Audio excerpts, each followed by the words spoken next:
Faro en la oscuridad, esperanza y amor. Palabras de sabiduría llevando al Altísimo. En la luz de la verdad, Ministerios Luz Internacional, guía celestial, transformando corazones sin igual. Ministerios Luz Internacional, Ministerios Luz Internacional, Ministerios Luz Internacional, Ministerios Luz Internacional.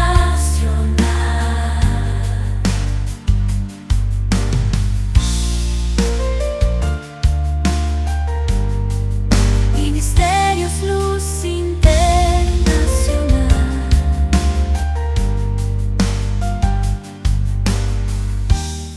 Dimos una explicación acerca de eso, acerca del abismo, y mencionamos una serie de textos ahí.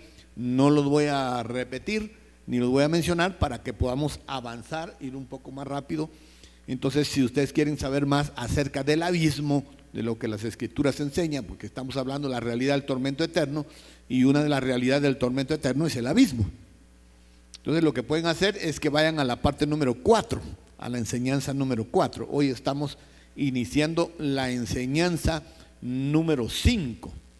Vimos una serie de cosas pero impresionantes acerca del abismo, de cómo de ahí van a surgir unos espíritus inmundos en el abismo, y estos espíritus inmundos te iban a atormentar la tierra por 5 meses. Pero lo más impresionante de esto es que son las características. Dice ahí que salieron del abismo, ¿verdad? Langostas. Entonces, cuando vemos las caras que tenía la langosta, no se parece a una langosta real, porque dice que tenía, por ejemplo, los dientes de león, la cara de ser humano, y tenía algunas características como esas. Y dice también que su veneno era como el de una serpiente, como el de un escorpión. A los que ya han tenido la experiencia de que les pique un escorpión, se han dado cuenta lo horriblemente doloroso que es, y cómo causa una sensación, ataca precisamente la neurona del cuerpo. Por eso es que produce una sensación horrible para los que han sido picados por escorpiones. Yo he tenido la bendición que no he sido picado nunca por un escorpión. A tiempo, mire, Dios me ha librado. He estado a punto que me pique, incluso en la misma cama donde voy a dormirme, ¿no?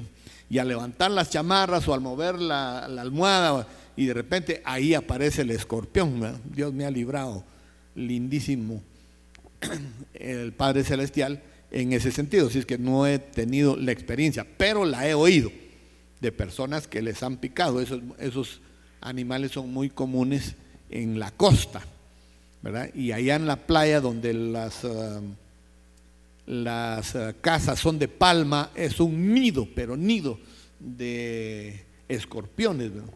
Y a las personas que les ha picado pasan un sufrimiento tremendo. A mí lo que sí me ha picado es un bagre. Una vez iba un grupo de bagres, los tacazontes son de la misma familia de los bagres, y entonces uno de ellos me ensartó digamos, una espina venenosa que tienen, y me la ensartó en el pie, y me llegó casi, digamos, del empeine del pie, me llegó casi a medio camino para salir al otro lado.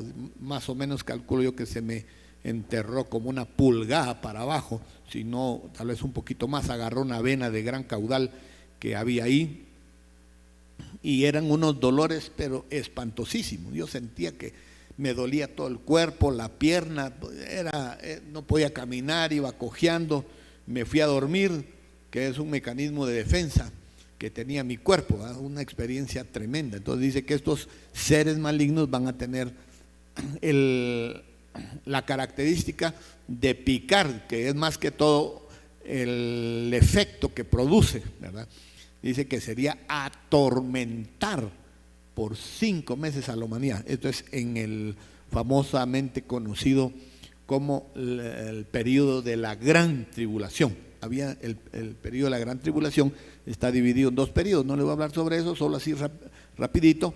Uno que se llamaba tribulación y el otro la gran tribulación. Los 5 meses de estar atormentados, salieron del abismo esos demonios, y ahí se ve las características que en realidad no son de una langosta común, sino son puros seres malvados que salieron de ahí para atormentar la tierra, a las personas, no para, de una vez dice ahí, que es no para hacerle daño a la tierra ni tampoco a las siembras, ¿verdad?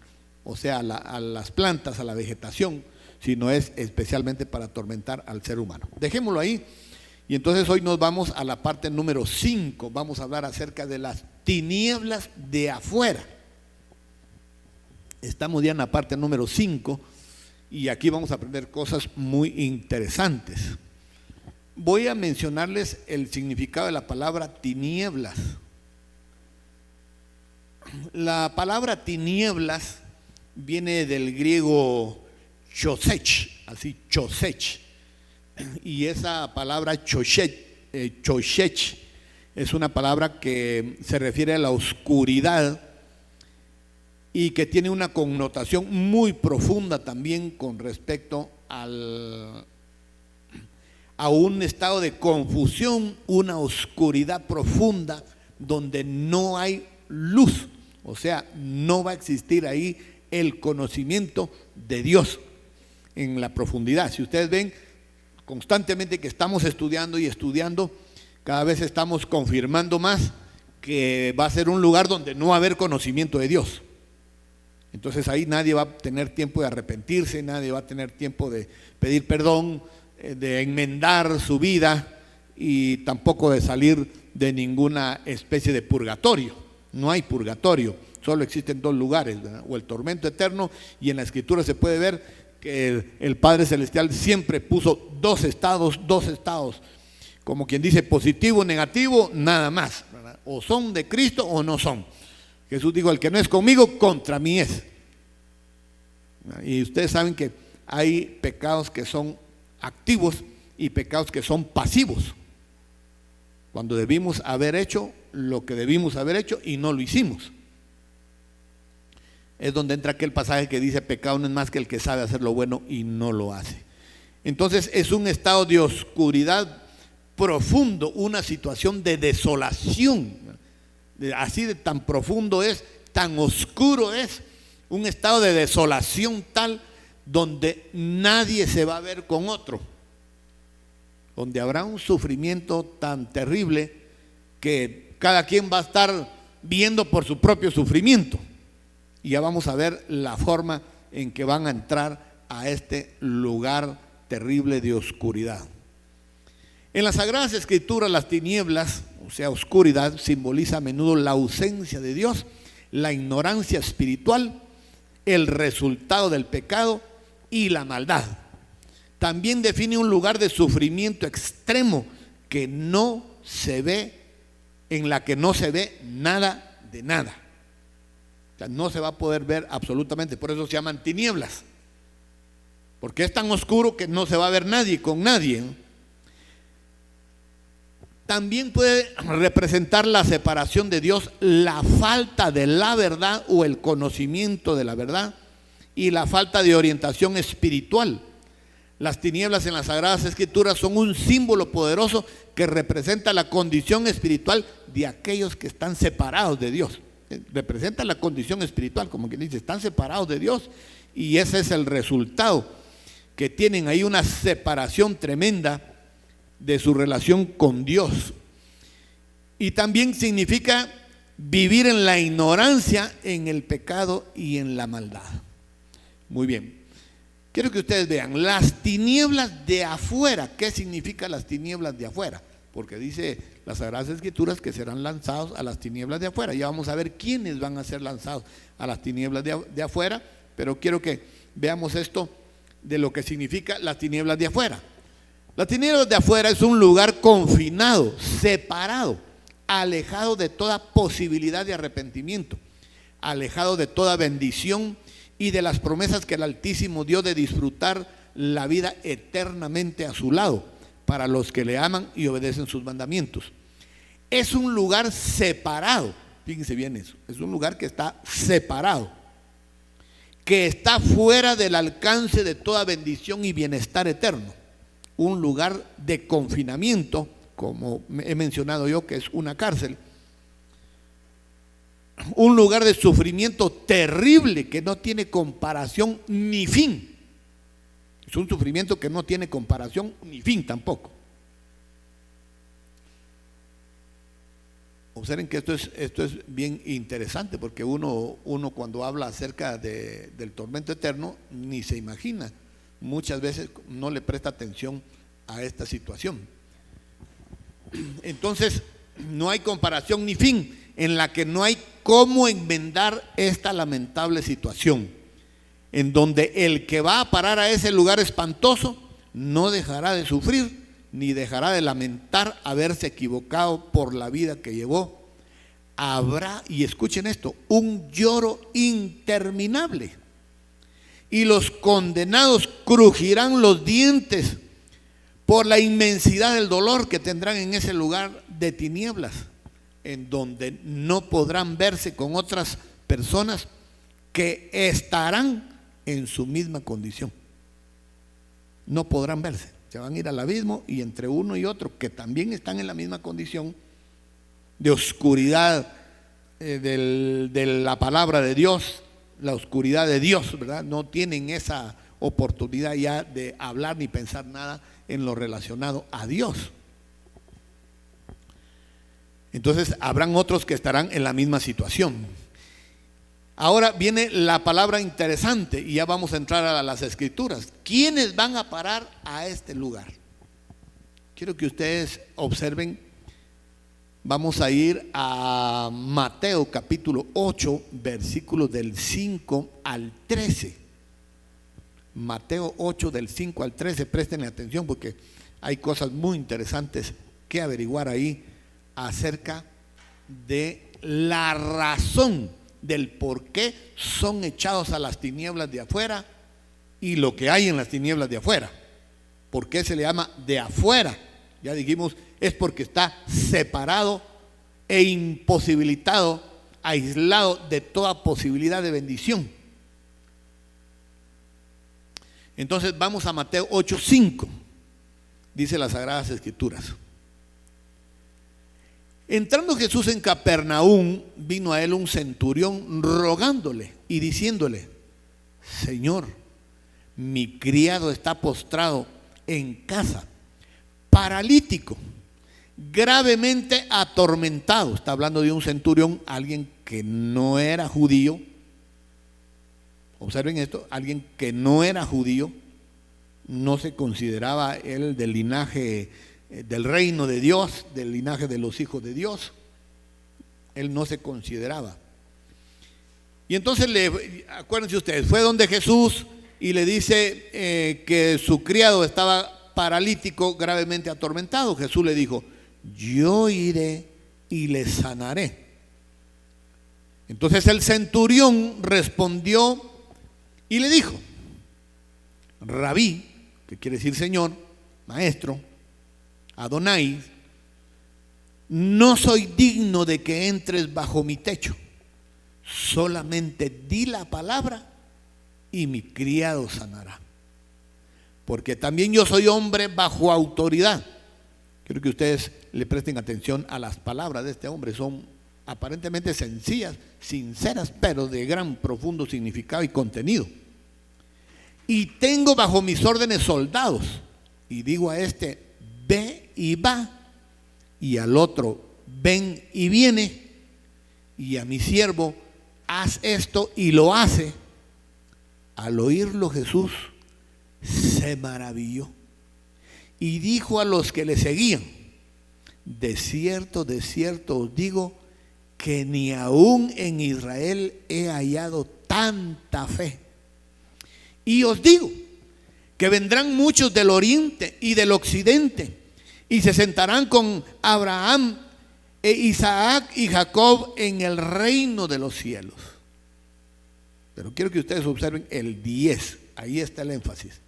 Al oírlo Jesús se maravilló y dijo a los que le seguían: de cierto os digo. Quiero que ustedes observen la razón del mensaje, que ni aún en Israel he hallado tanta fe. Está hablando de la fe de uno que no era judío, era un romano, que guiaba 100 soldados, por eso se llamaba centuria, viene de 100. Tenía 100 soldados bajo su responsabilidad. Y os digo, ya hablando Jesús en el 11, estamos hablando de Mateo 8:11. Y os digo que vendrán muchos del oriente y del occidente y se sentarán con Abraham, Isaac y Jacob en el reino de los cielos. 12. Mas los hijos del reino, ahí está hablando de los líderes religiosos, está hablando del pueblo de Israel que seguía a los líderes religiosos. Dice: mas los hijos del reino serán echados a las tinieblas de afuera. Observen de quiénes está hablando. Está hablando de los líderes religiosos y de los que seguían a los líderes religiosos. Está hablando de los incrédulos. Eso eran ellos, incrédulos, no creyeron a Jesús.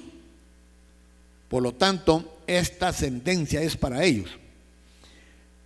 12. Mas los hijos del reino serán echados a las tinieblas de afuera. Allí será el lloro y el crujir de dientes. Entonces Jesús dijo al centurión: ve y como creíste, o sea, como quien dice, conforme a tu fe, conforme a la fe que me has mostrado, te sea hecho. Y su criado fue sanado en aquella misma hora. Muy bien, analicemos todos estos. Jesús hace énfasis en la fe genuina del centurión.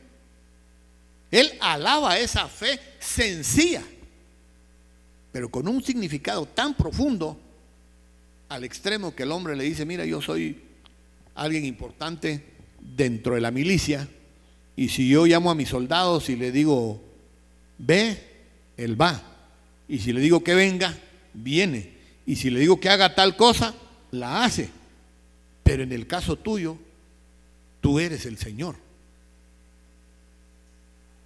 Con solo que digas tu palabra, con eso es suficiente para mí. Con eso tuvieron, y acuérdense ustedes que esto se conjuga con otras expresiones de los fariseos y de los saduceos. Por ejemplo, en el caso de los publicanos, los que cobraban impuestos. En el caso de los pecadores, como el caso de, por ejemplo, la mujer ramera, o sea, María Magdalena. Cuando ven a Jesús ahí, entonces dice la mujer, ¿no? Perdón, pues dicen los demás, dice: hemos hallado a la mujer en el mismo acto del matrimonio, y ¿qué dices tú? La apedreamos. Pero avanzando un poquito más, después ven a la mujer y ven a los publicanos y dice, menospreciando a Jesús: como quien dice, este es un hombre de baja categoría porque se relaciona solo con publicanos y pecadores, come con publicanos y pecadores. Entonces menospreciaban a Jesús, y Jesús alababa a la gente que se había arrepentido, compartía con la gente pecadora para darles una nueva esperanza, un nuevo estilo de vida, una nueva forma de organizar sus pensamientos y sus pasos para entrar en un cambio de vida. Cosa que sucedió en el caso de Nicodemo, en el caso de Mateo, que eran publicanos y que se convirtieron al Señor Jesucristo, y otros pues que no se mencionan ahí. Muy bien, veamos entonces. Jesús hace énfasis en la fe genuina del centurión, no en la incredulidad que mostraban los líderes religiosos y el pueblo que los seguía a ellos, los que se creían que eran los únicos hijos del reino de Dios. pero que sus acciones eran fingidas y de apariencia de fe. Razón suficiente para ir a parar a las tinieblas del sufrimiento. Razón suficiente. Eso de la fe fingida lo podemos ver a cada rato, ¿verdad? Como a Jesús llegaban, pero no llegaban a querer aprender de fe. No llegaban a querer crecer espiritualmente, a mejorar su relación con el Padre Celestial, sino llegaban a tentarlo, a ver cómo agarraban a Jesús, o a ver en qué palabra, de qué se podía equivocar él, para poder tener cómo enjuiciarlo.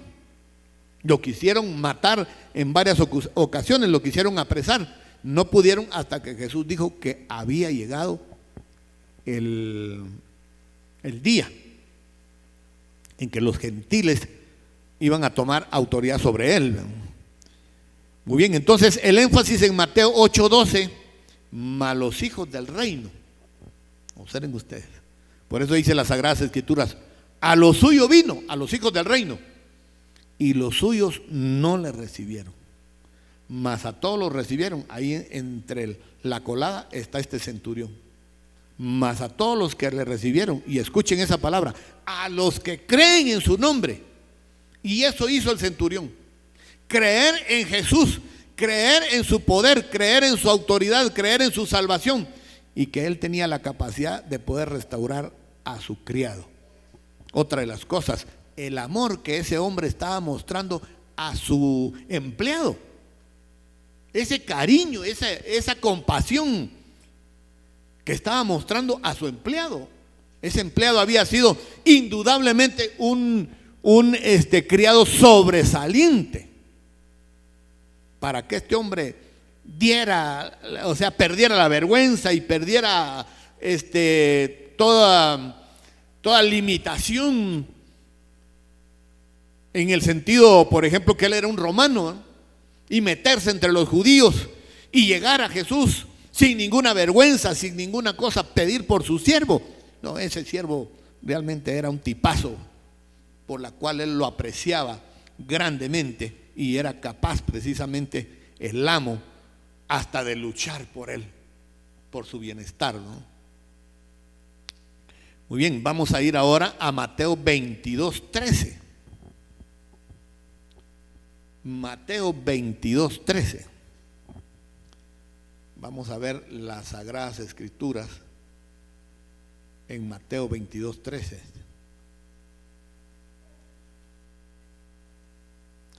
Vamos a ver el relato, que es el que quiero que veamos nosotros.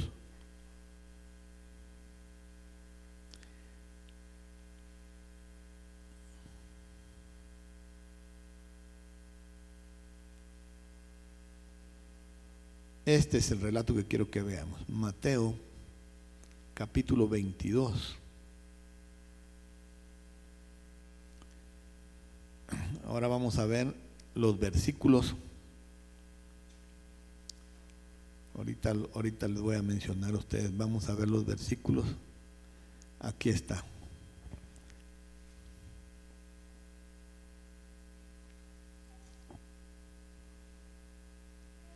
Bien, ustedes, vamos a hablar acerca de un rey que hizo bodas a su hijo.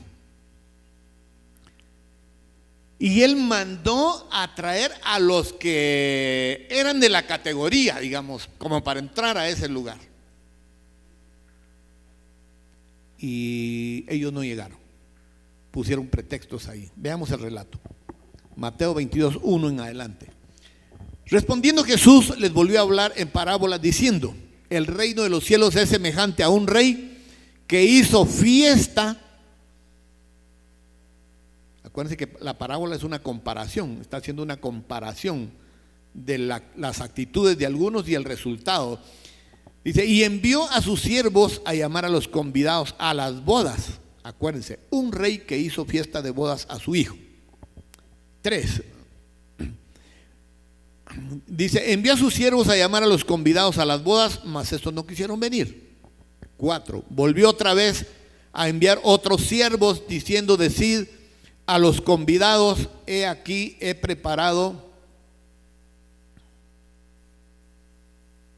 Deme un segundito que se me corrió esto.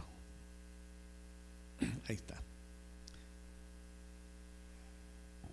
En el 4 estábamos. Dice, volvió a enviar otro siervo diciendo, decid a los convidados, he aquí he preparado mi comida. Mis toros y animales engordados han sido muertos y todo está dispuesto a las bodas. Como quien dice, ya la fiesta está preparada completamente, solo esperándolos a ustedes, ¿verdad? Mas ellos, sin hacer caso, menospreciaron. Pero quiero que ustedes observen esto. ¿A quién? Menospreciaron al rey. Ellos solo eran invitados. Debieron haberse sentido honrados de que el rey los estaba invitando. Debieron haberse sentido felices. Y no era para menos. Yo lo vi en algunas reuniones que teníamos con presidentes de Guatemala, ¿verdad? Me mandaban invitar a mí para ir a algunas reuniones que teníamos ahí de pastores con el presidente. Y fuimos a varias actividades, ¿no? Que por cierto me decían a mí, mire, está el presidente, estaba yo a veces a la par del presidente, lo saludaba como cualquier persona, nada de que tu reverencia, tu cosas por el estilo, solo digamos el que era el presidente, presidente fulano de tal, mucho gusto, y yo seguía mi camino. Y entonces me decían algunos amigos fotógrafos, tomate una foto con el presidente, vos tomate una foto con el presidente. Y yo les decía, miren, le decía yo, solo le hacía señas así que no, ¿eh? Tuve la oportunidad de tomarme con varios presidentes. Y entonces les decía yo que no. Y entonces después me preguntaban, ¿por qué no? Le decía, porque si este presidente comete alguna desfachatez, algún acto mafioso de corrupción, y me van a ver a mí en la foto, van a pensar que yo soy igual que ellos. Además, los presidentes son presidentes un rato nada más, no son presidentes permanentes. Así es que no hay razón para seguir, para que yo tenga una foto y tenga ese testimonio permanente. Sin embargo, yo veía a los que iban a las reuniones, ¿verdad? Bien trajeados ustedes, bien olorosos a perfume, bien elegantes, iban a la reunión, a las reuniones que teníamos con el presidente, ¿verdad? Porque era nada más y nada menos que el presidente. Decían ahí, a las 8 nos reunimos con el presidente. Algunos a las 6:30 ya estaban ahí esperando y estaban hasta queriéndose tomar fotos con el presidente, ¿verdad? Hasta se acercaban ahí y le pasaban el celular y porque querían presumir que estaban a la par del presidente. Entonces quiero que ustedes vean esto. Aquí está hablando, es decir, el que está haciendo la invitación es el rey. Era para tomarlo en consideración, ¿no? 5, mas ellos sin hacer caso se fueron, uno a su labranza, a sembrar, a su agricultura, otro a sus negocios. Esto va para los que tienen negocios, piénsenlo bien. Y otros, tomando a sus siervos, los afrentaron y los mataron. Al oírlo el rey se enojó, enviando sus ejércitos, destruyó a aquellos homicidas y quemó su ciudad. Entonces dijo a sus siervos, las bodas a la verdad están preparadas, escuchen, mas los que fueron invitados no eran dignos. Id a la salida de los caminos y llamad a las bodas a cuantos halléis. Y saliendo los siervos por los caminos, juntaron a todos los que hallaron, juntamente malos y buenos, y las bodas fueron llenas de convidados. Escuchen pues. Y entró, 11, y entró el rey para ver a los convidados, y vio ahí a un hombre que no estaba vestido de bodas. Él estaba elegante. Era de los primeros invitados, Pero el problema es que las bodas ya habían comenzado y él llegó tarde. Cuando él llegó tarde, dijo, mire, yo soy uno de los invitados a la boda. Ya era demasiado tarde, ya se había cambiado la invitación. Ya la invitación no era para los mismos, ya era para todos los que encontraran en el camino. Entonces observen ustedes esto.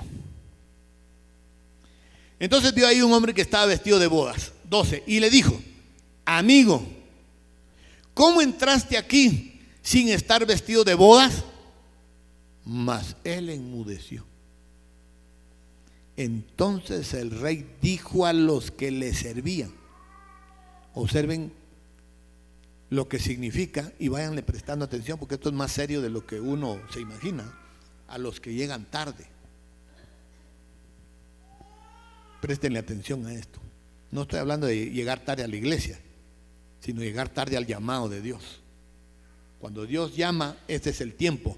Si nosotros no cumplimos con el llamado de Dios, después nos va a llevar la gran trampa, ¿no? Entonces le dice, ¿cómo entraste? Dice, amigo, ¿cómo entraste sin estar vestido de bodas? Mas él enmudeció. Entonces el rey dijo a los que le servían en el 13, atadle de pies y manos y echadle en las tinieblas de afuera. Allí será el lloro y el crujir de dientes. Pero escuchen, 14, porque muchos son llamados y pocos escogidos. Entonces se fueron los fariseos y consultaron cómo sorprenderle en alguna palabra. Y le enviaron los discípulos de ellos con los herodianos diciendo, maestro, sabemos que eres amante de la verdad y que enseñas con verdad el camino de Dios y que no te cuidas de nadie porque no miras la apariencia de los hombres, etcétera, etcétera. No voy a continuar con eso porque el énfasis está en el 13, donde dice, atadle de pies y manos y echarle en las tinieblas de afuera, ahí será el lloro y el crujir de dientes. Entonces veamos la enseñanza. Los invitados a las bodas del hijo del rey, ya todo estaba preparado, pero que despreciaron los invitados poniendo pretexto, la labranza, el negocio y tratar mal a los siervos que le llevaron la invitación. Miren ustedes lo que va a pasar con aquellas personas que nosotros como siervos de Dios y ustedes como siervos de Dios que están presentes aquí, se comunican con otras personas y les llevan el mensaje del evangelio, le llevan las buenas nuevas y la gente los menosprecia, los trata mal. Entonces vean ustedes esto que es muy interesante, lo que enseña las Sagradas Escrituras. Pero no solo, fíjense bien, trataron mal a los siervos que les llevaron la invitación, pero no serían solo lanzados a las tinieblas del sufrimiento, sino que también debían ser atados de pies y manos para que no tengan ni remotamente la más mínima oportunidad de salir de ese terrible y oscuro lugar. Por eso les digo, hay que prestarle atención a las Escrituras. Entonces voy a repetir el verso 13. Entonces el rey dijo a los que servían, atarle de pies y manos. Se recuerdan que yo lo había venido diciendo en las enseñanzas anteriores, ¿verdad? ¿Por qué es que había que atarles? Para que no tuvieran la oportunidad. Y oigan, y estos no son grilletes de esos de hierro, de acero, es otro tipo de grilletes de los cuales los ángeles los ponen y no hay manera como poderse zafar uno de ese tipo de grilletes, ¿no? Y entonces dice atarle de pies y manos, echarle a las tinieblas. De esa palabra echarle, otra vez lo vuelvo a repetir, viene de la expresión lambanum, quiere decir agarrar por la fuerza, echar por la fuerza, lanzar a alguien en contra de su voluntad. Ya cuando alguien ha sido sentenciado por el Altísimo, ya no hay regreso, ya no hay cómo enmendar esa situación. Serán lanzados así de simple, pero serán atados de pies y de manos.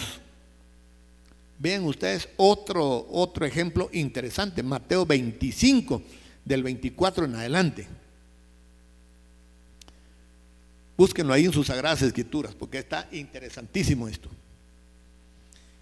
Dice las Sagradas Escrituras: pero llegando también el que había recibido un talento, ahora ya sabemos que está hablando de la parábola de los talentos, ¿verdad? De la comparación o ejemplo de los talentos. Dice: el que había recibido un talento dijo: Señor, te conocía que eres hombre duro. Escuchen esto: que ciegas donde no sembraste y recoges donde no esparciste. Si ustedes observan, ellos fueron contratados. A uno se le dio 10 talentos, al otro, 5 talentos, al otro 2 y al otro 1.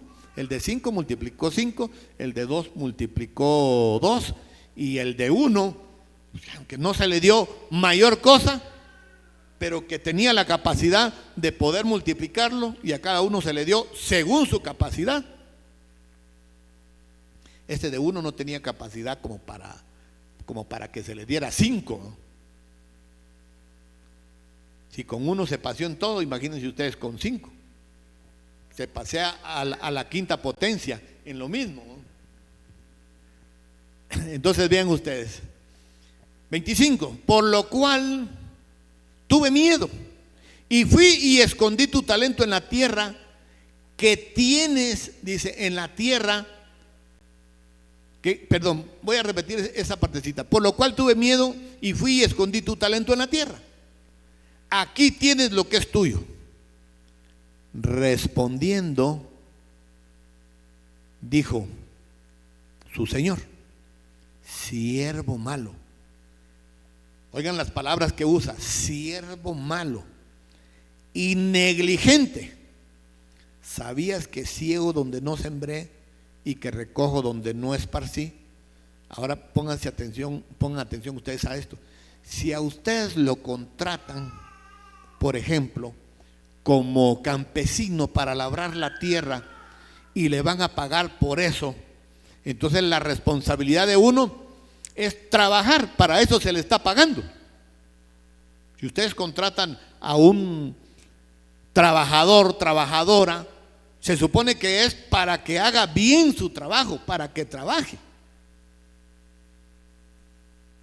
No se le está pagando para que no haga nada, ¿verdad? Sería ridículo que un patrono o que un amo cometa la tontera de contratar a alguien para que no haga nada. Sería una estupidez. Entonces vean, por tanto, el 27, debías haber dado mi dinero a los banqueros, y al venir yo hubiera recibido lo que es mío con los intereses. Ahora viene la sentencia: quitarle, la primera, quitarle pues el talento y dadlo al que tiene 10 talentos. Por eso es que al que sirve a Dios y hace las cosas con amor, Dios le da más. Si ustedes oran por enfermos, Dios les comienza a dar mayor respaldo contra las enfermedades. Eso es lo que tienen los que oran por enfermos, ¿eh? Oraron por un enfermo, siguen orando por otro, y resulta como que no mucho se sanó, pero uno sigue orando y dice: no, este es mi hijo, le voy a tener que dar ya no el talento de que ore por uno de vez en nunca, ¿verdad? O de vez en cuando, sino que lo voy a usar para que tenga el don desarrollado y pueda orar. Y entonces se le da más capacidades para que siga haciendo el trabajo. Eso fue lo que le pasó al de 10 talentos. Le dieron el del 1, que no quiso hacer el trabajo. 29, porque al que tiene le será quitado y tendrá más, y al que no tiene, aún lo que tiene le será quitado. Ahora viene el versículo 30. Acuérdense ustedes que estamos hablando del 25, versículo 30 ahora. Y al siervo inútil, oigan cómo le llaman al que no hizo nada, se le llama inútil. Lo están echando al tormento eterno por inútil.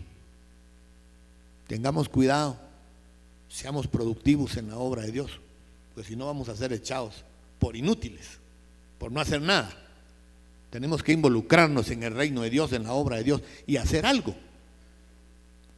Repito, tenemos que involucrarnos en la obra de Dios y hacer algo, porque nuestra vida espiritual corre peligro que nosotros seamos lanzados al tormento eterno por inútiles y por negligentes también. Entonces dice, y al siervo inútil echadle en las tinieblas de afuera, allí será el lloro y el crujir de dientes. El significado de negligente en hebreo, rashlani, significa negligente en lo que hace, negligente en su trabajo. En griego, olígoros, así se dice la palabra negligente, olígoros, que significa falta de cuidado en lo que hace, no poner cuidado en lo que debe hacer. También significa sin cuidado, sin atención, descuidado, indiferente. Observen ustedes, cuando se le echa fuera a este personaje, a este siervo, se le echa por inútil, por descuidado, por sin cuidado, sin atención, por indiferente, por negligente, por no poner empeño en hacer lo que se le ha indicado.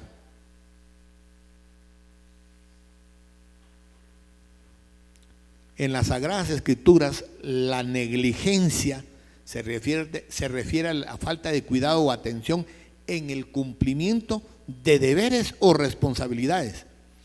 Ya sea, fíjense bien, no cumplir con las responsabilidades, con nuestros deberes, ya sea para con Dios, para con nosotros mismos o hacia los demás. Implica un descuido, implica una omisión de acciones que se debería haber realizado y no se hizo, y puede tener graves consecuencias tanto espirituales como prácticas.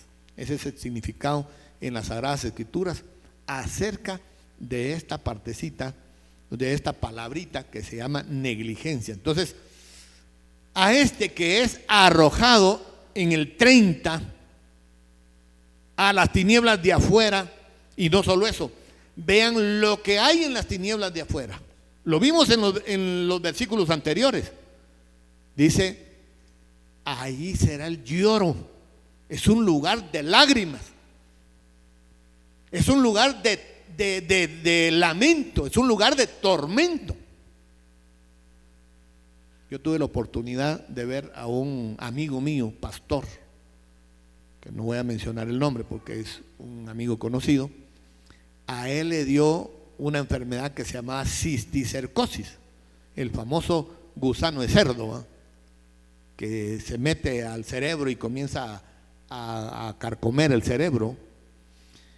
Y entonces él sentía un dolor tan terrible cuando el gusano le estaba comiendo, por estar comiendo carne de cerdo, chicharrones y toda esa serie de cosas. Y entonces cuando le estaba comiendo el cerebro, miren ustedes, automáticamente era un dolor tan grande que lo único que hacía era cerraba la boca y rechinaba los dientes. Pero literalmente más o menos se le oía a unos 5 o 7 metros de distancia el sonido del rechinado de los dientes, cuando le hacía los dientes así, del gran dolor que sentía cuando el gusano le estaba comiendo el cerebro. Gracias a Dios, pues el gusano se murió, ¿verdad? Se salvó el pastor y todavía está vivo hasta la fecha. Me quedé yo sorprendido de verlo. Ahora imagínense ustedes aquí, no crean que esa partecita de rechinar los dientes no me quedó impresionado. Me quedó impresionado porque yo esto lo he pensado muchas veces. Cuando una persona en el sufrimiento eterno va a tener un grado tan altísimo de sufrir, ya dijimos que no va a estar pensando que Dios aquí, que Dios allá, sino que va a ser tal el sufrimiento que los dientes los va a estar rechinando y la gente va a estar llorando y llorando, pensando en la inmensidad de su dolor. Escuchen eso, pensando en la inmensidad de su dolor. Otra de las cosas, vamos a ir avanzando. Entonces dejemos ahí las tinieblas de afuera. Ya dijimos que las tinieblas de afuera se refiere a un lugar separado, donde no hay bendición, donde no hay comunicación con el Altísimo, donde no hay comunicación con los hijos de Dios que se portaron bien. Es un lugar completamente separado o aislado. Por eso se llama las tinieblas de afuera, afuera de toda posibilidad de arrepentimiento y bendición, de regeneración. Ahora vamos a ir a Santiago 4:8. Quiero que ustedes lo vean en las Sagradas Escrituras. Vamos a hablar de otra cosa interesante. Santiago 4:8. Acercaos a Dios y Él se acercará a vosotros. Fíjense a quién está hablando. A los pecadores. Dice, pecadores, limpiad las manos, y vosotros los de doble ánimo. Son esos creyentes fusilánimes, esos creyentes de doble ánimo que no perseveran, ¿eh? Le juegan a las cosas de Dios y le juegan al mundo también. Entonces dice, pecadores, limpiad las manos, y vosotros los de doble ánimo, purificad vuestros corazones.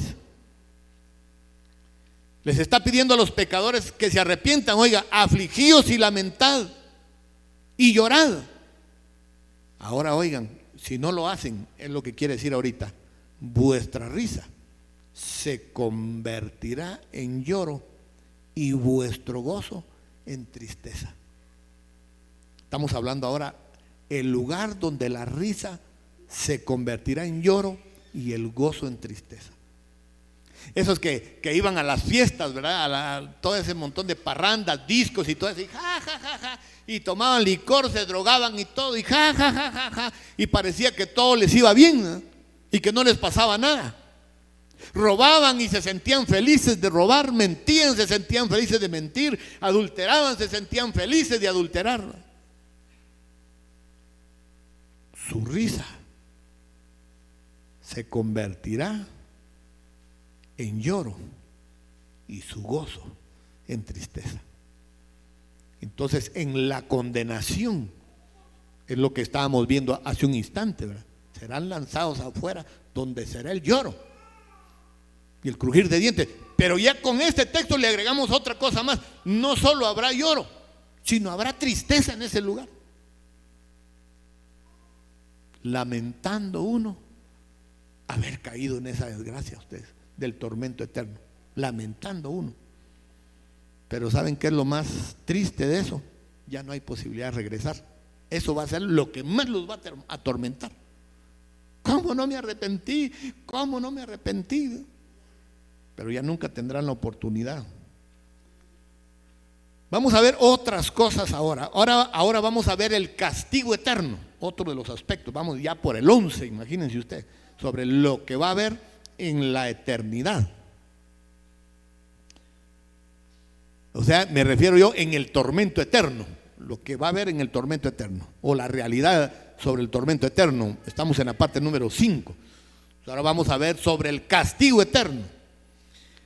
Cuando la Escritura se refiere al castigo eterno, se está refiriendo o dando a entender la consecuencia última y definitiva del pecado. El castigo eterno es la consecuencia última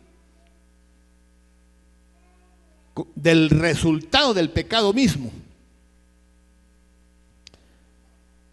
Pero piensen en esto: es la separación, el castigo eterno es la separación de Dios y la perdición eterna, que se interpretan como un tormento sin fin y una destrucción total. Nunca va a poder ser reconstruida la persona, regenerada, transformada, restituida. Nunca. No habrá cómo cambie esa situación en la persona. El significado en las Sagradas Escrituras de castigo eterno: separación de Dios. El castigo eterno implica la pérdida definitiva de la comunión con el Altísimo. Una separación que es dolorosa y eterna. Si una persona en vida no quiso nada con Dios, se le separará completamente de Dios y de su conocimiento. Por eso es que volvemos a aquello que habíamos estado mencionando. Después de la muerte ya no hay memoria de Dios. Los que caen al abismo, al tormento eterno, al Sheol, al Hades, al Gehenna, etcétera, etcétera, ya no van a tener el conocimiento de Dios ahí. Esa partecita se les va a borrar. Por eso dice que se les separará completamente de Dios y de su conocimiento. Consecuencia del pecado. Las Sagradas Escrituras establece que el pecado tiene consecuencia y el castigo eterno es la consecuencia final para aquellos que no se arrepienten. Fíjense bien, ni aceptan la redención a través de Jesucristo. Para ellos es esto. Es el juicio final. El castigo eterno se entiende como parte del juicio final, donde Dios juzgará a todos los seres humanos según sus obras y según su fe. La realidad eterna. Ven ustedes, las Sagradas Escrituras indican que el castigo eterno es tan duradero como la vida eterna, lo que significa que no hay posibilidad de redención o cambio después de la muerte. Quiero que ustedes vean Mateo 25, 46. Préstenle atención a las Sagradas Escrituras y analicémoslo todos ahí, porque estamos aprendiendo cosas muy interesantes sobre la realidad del tormento eterno, parte número 5. Entonces dice esta parte de las Sagradas Escrituras, Mateo 25, 46. E irán estos, escuchen, al castigo eterno y los justos a la vida eterna. Así como la vida eterna es sin fin al lado del Todopoderoso, el castigo eterno es sin fin en un lugar de sufrimiento separado de toda la realidad espiritual y de salvación y de la eternidad con el Altísimo. Quiero que ustedes vean ahora, vamos a ir a Mateo capítulo 25, versículo 41. Vamos a ver una de las cosas interesantes que se mencionan aquí, de las expresiones, y ya vamos cerca de terminar. Mateo 25, 41. Entonces dirá también a los de la izquierda: apartados de mí, malditos, al fuego eterno preparado para el diablo y sus ángeles. Escuchen esto. A los de la izquierda les dirá: apartados de mí, malditos, al fuego eterno preparado para el diablo y sus ángeles. Ahora vamos a analizar esta partecita, ¿verdad? Entonces, el fuego eterno es un lugar preparado para los malditos. No es un lugar para los hijos de Dios. Es un lugar para los malditos. Un lugar que inicialmente fue preparado para el diablo y sus ángeles, pero que se extendió a los humanos, a los indiferentes y a los indiferentes a las necesidades del prójimo. ¿Se recuerdan ustedes esto? Porque aparece el juez y llama a un grupo, los separa, las ovejas de las cabras, los buenos de los malos, y a los del lado derecho, a los buenos, les dice: venid benditos de mi Padre, al reino preparado para vosotros, porque tuve hambre, me diste comer, tuve sed, me diste beber, etcétera, etcétera. Pero dice que a los de la izquierda les dirá: apartados de mí. Y oigan qué chocante, dice: malditos. Y de una vez dice: al fuego eterno preparado para el diablo y sus ángeles. Entonces estamos hablando ahora acerca de este punto interesante, el fuego eterno. Quiere decir que es un fuego que nunca se apaga. Es un fuego eterno, nunca se va a apagar. Pero desgraciadamente y tristemente es un lugar preparado para los malditos. ¿Qué quiere decir la palabra maldito? Una persona a la cual se le desean malos deseos, se le desean malas cosas, o que le acontezcan malas situaciones. Entonces los malditos son aquellos a los que se les van a dar malas experiencias, malas consecuencias que van a tener precisamente por una cosa simple. Son aquellas personas que estuvieron al borde de la salvación, pero fueron miserables. Y escuchen esto, fueron miserables con los necesitados. ¿Y quiénes eran los necesitados? Era Jesús a través de los necesitados. Tuve hambre y no me diste de comer. Tuve sed y no me diste de beber. Y esto no es un mensaje para los impíos, para los que no son cristianos. Es un mensaje para los cristianos, para los que le entregaron su vida a Jesús, pero que fueron desamorosos o desamorados a las necesidades del prójimo. Que fueron desamorados a las necesidades del prójimo. Estas personas eran consideradas precisamente por el Padre Celestial unos malditos. Vamos a ir ahora al siguiente, ¿verdad? Estamos en el 12, que es el fuego eterno. Ahora vamos a ir a otra parte interesante, horno de fuego. La experiencia de la realidad de la condenación es como un horno, un lugar de un gran sufrimiento, una inmensa bóveda en donde caben muchos, a donde irán los que sirven de tropiezo, los que practican lo malo. Serán lanzados por los ángeles por la fuerza, es decir, en contra de su voluntad, para que paguen con un inmenso sufrimiento su maldad. Una acción que sucederá al final de los tiempos, que ahora conocemos, y servirá como una separación final de los malos de los justos. Quiero que vean Mateo 13, 41 y 42. Búsquenlo ahí para que así, que no le digan, que no les cuenten, porque a lo mejor les mienten, ¿no? Mejor comprueben ustedes con sus propios ojos ahí. Mateo 13, 41 y 42. Dice el 41: enviará el Hijo del Hombre a sus ángeles, a sus mensajeros, significa la palabra ángeles, y recogerán de su reino a todos los que sirven de tropiezo. Eran de los que estaban adentro, que estuvieron en el reino de Dios, en el reino terrenal, pero sirvieron de tropiezo para otras personas. Por eso tienes que tener cuidado de no ser de tropiezo para otros. Esos hermanitos que son bravitos, ¿verdad?, y que por cualquier cosa se enojan, peligrosos, son peligrosos ustedes. Entonces están preparándose para el tormento eterno, esos bravitos, ¿no?, que solo renegando viven en la iglesia, sí, que no sé cuánto, que yo aquí, que yo allá, que viven renegando. Son peligrosos ustedes.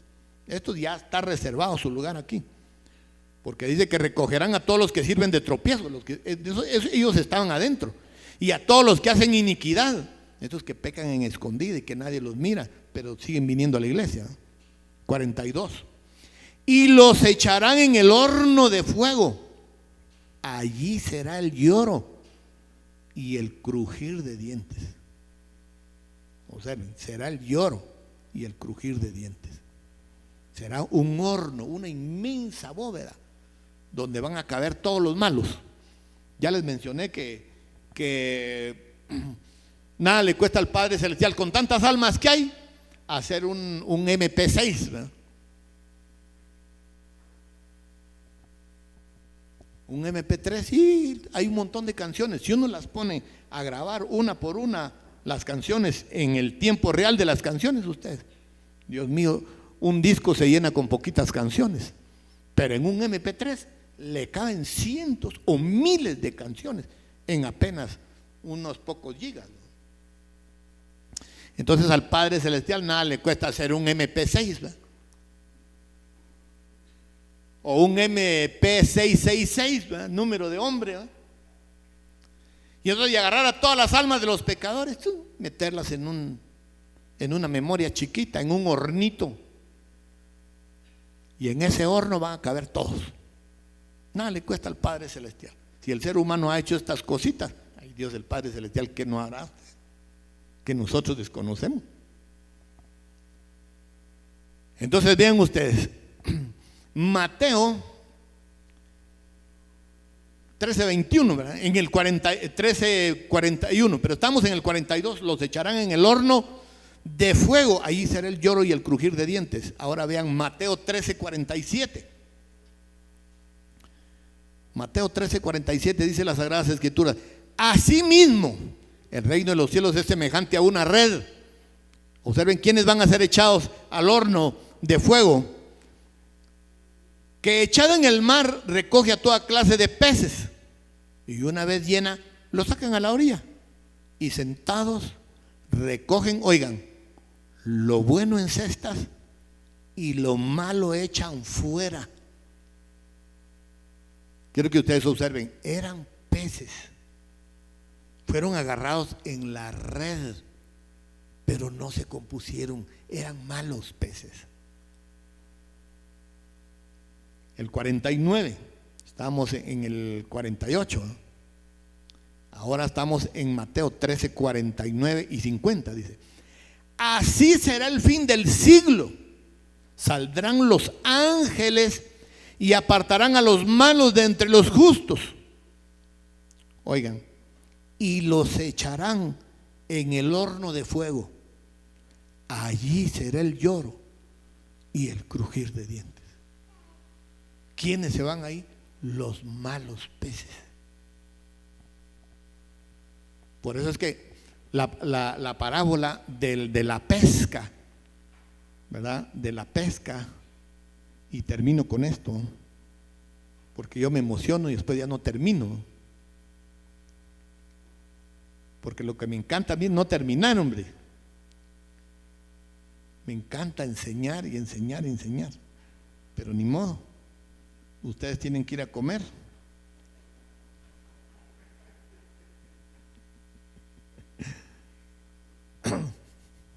No quiero que se me hagan a morir aquí de tanto escucharme, ¿no?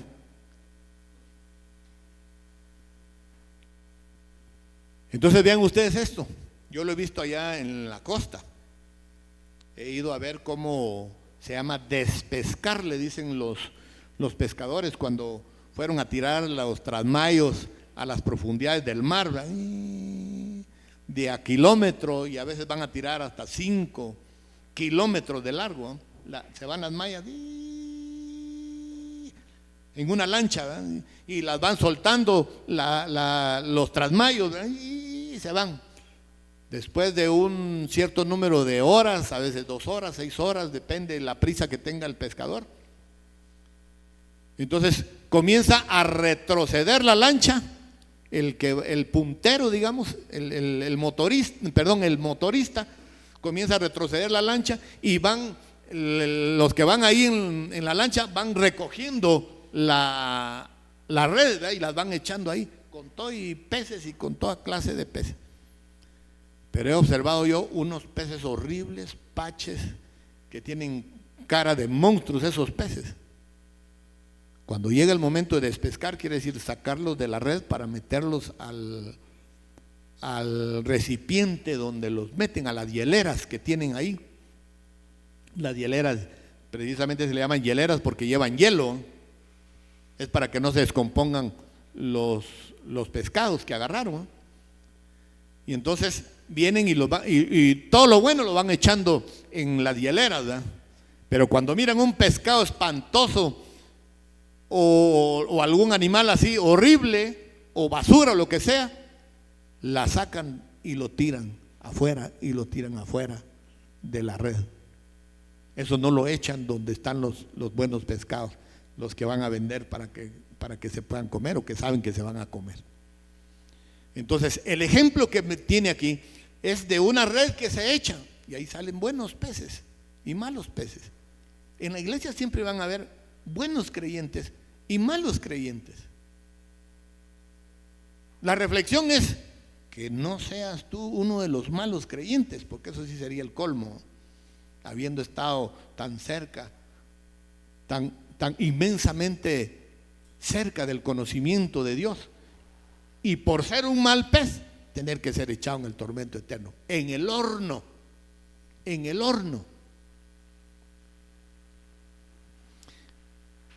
Yo tengo un hornito y entonces cuando quiero calentar pan, ¿no? Entonces parto el pan, lo meto al hornito, pero el horno, si lo dejo prendido, ustedes me chamusca el pan, me pone negro el pan, ¿no? Yo no sé si allá en el tormento eterno todos van a ser negros, ¿no? Del puro chamuscón, eso ya solo es imaginación mía, ¿no? No van a decir ustedes, no hermanos, el Señor dice que allá en el tormento eterno solo negritos van a ver. Van a decir algunos, los africanos no van a entrar porque... O los de Livingston, ¿no? No, solo es un dicho nada más. Pero lo que sí es que van a ser metidos en un horno. Una, vuelvo a repetir, inmensa bóveda de fuego que nunca se apaga. Por eso dale gracias a Dios que puedes escuchar esta enseñanza. Gracias a Dios que te ha salvado de ese tormento eterno. Tenemos que hablar de la realidad del tormento eterno. Ya les dije, no por miedo. No tenemos por qué tener miedo, debemos de estar contentos. Y decir, bendito sea el Padre Celestial. Salir de la iglesia, miren ustedes, feliz, danzando, glorificando a Dios Todopoderoso. ¿Por qué? Porque venimos a escuchar la palabra de Dios del Altísimo. Venimos a averiguar de dónde nos ha salvado el Señor, de dónde nos ha sacado el Altísimo. Así que dale gracias a Dios Todopoderoso por haberlo conocido y haber conocido esta bendición y esta gracia divina. Cierra tus ojitos, démosle gracias al Altísimo.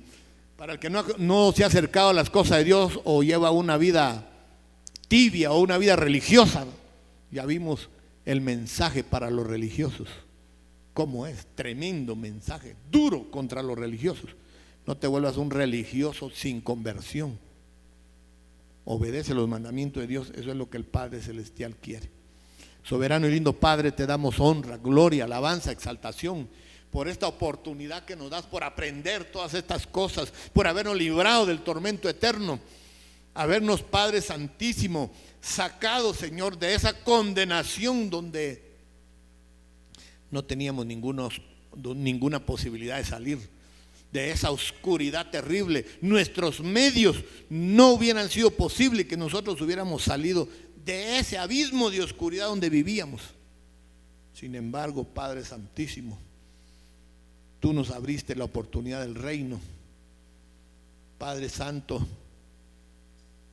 Señor, quizá tú le dijiste a Napoleón, ¿no?, que nos soltara de esa esclavitud de la que teníamos, o al mismo Satanás para que nos soltara, porque tu Santo Hijo Jesucristo había pagado el precio, con su sangre nos había comprado ahora y de aquí en adelante le perteneceríamos a Él.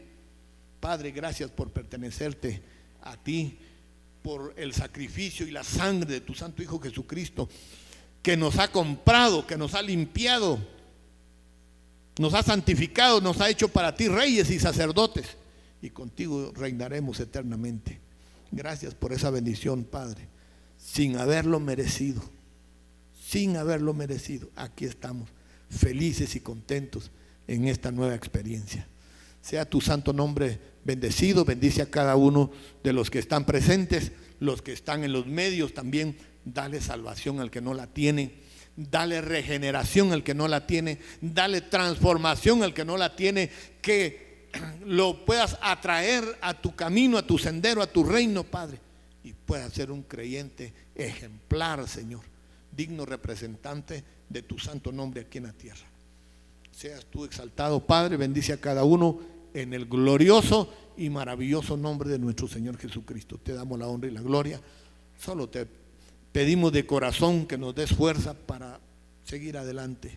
Y yo te lo pido también por mi vida y por la vida de los que están escuchando, que son tus hijos, Señor, que les des fortaleza para seguir adelante, para seguir perseverando, para no desmayar, para ser fieles, Señor, para que puedan llegar hasta el final y cosechar la vida eterna a tu lado, Padre Santísimo. Dales esa fortaleza, danos esa fortaleza que necesitamos, Padre Santo. Te lo pedimos en el santo nombre de Jesucristo y te damos la honra y la gloria a ti. Aleluya. Amén y amén y amén. Bendito sea Dios Todopoderoso. Que el Altísimo les bendiga. Que Dios Todopoderoso les guarde. Sean fieles al Señor. Y un abrazo para todos en el amor de Jesucristo. Faro en la oscuridad, esperanza y amor. Palabras de sabiduría llevando al Altísimo. En la luz de la verdad, Ministerios Luz Internacional, guía celestial, transformando corazones sin igual. Ministerios Luz Internacional, Ministerios Luz Internacional, Ministerios Luz Internacional, Ministerios Luz Internacional.